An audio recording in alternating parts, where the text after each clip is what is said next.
Okay, hi everyone. Today we are looking at a question like this. I know a lot of you are like trembling, whenever you see something like that. But let me just assure you that questions like this will come out for your PSLE, and you need to just write down whatever you know. Even if you don't understand, you see, the first thing I can see right here is that they are what? What do we call that? Four identical right isosceles triangle.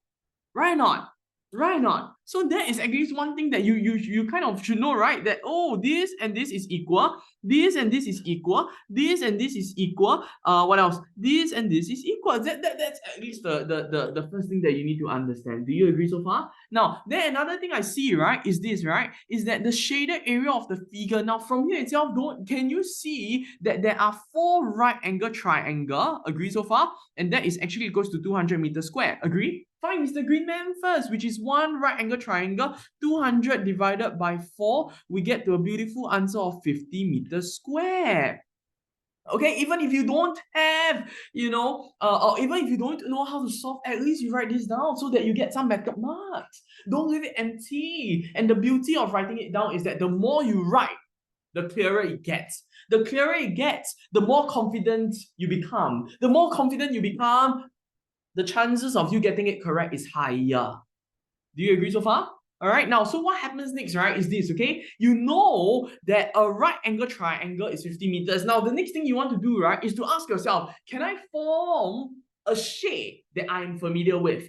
Do you know that when I have two triangles and I put them together side by side, I apologize, this does not even look like a square, but when I put another triangle over here, did you realize that this becomes a square? Did you realize that?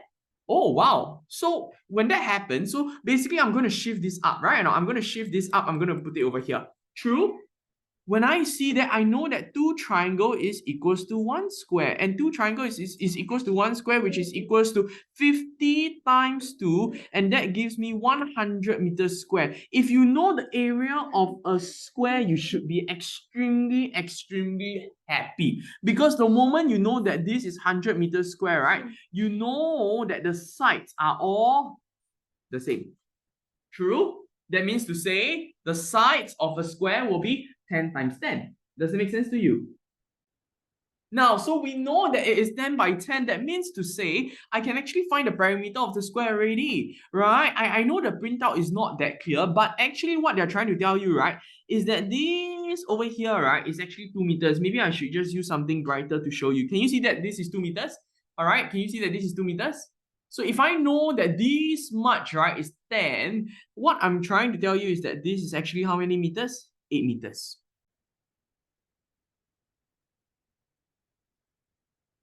Okay, so the question wants us to find the perimeter of the square. Now, where exactly is the perimeter of the square? I'm going to highlight for you is this, and this. And we learned, okay, that the sides of the triangle is 10. So what I'm going to do right now is I'm going to tell you, all right, that this whole thing is 10 meter. And we know that this small little hole over here, right, is 2 meter. Can you all see that?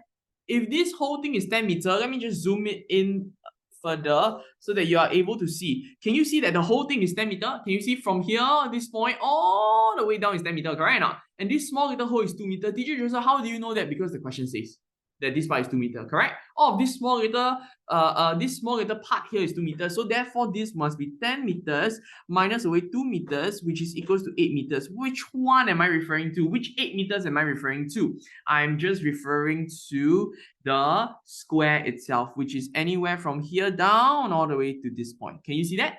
All right. So if I know that my square, each side, the small square, not the big one, not the part where the shaded comes together. You understand what I'm saying? All right, so this is 8 meters, right? So therefore, to find the perimeter, I just have to find, simply put, okay, I just have to do 8 meters times 4, and 8 meters times 4, and I get to 32 meters, and therefore, this is my answer for this question.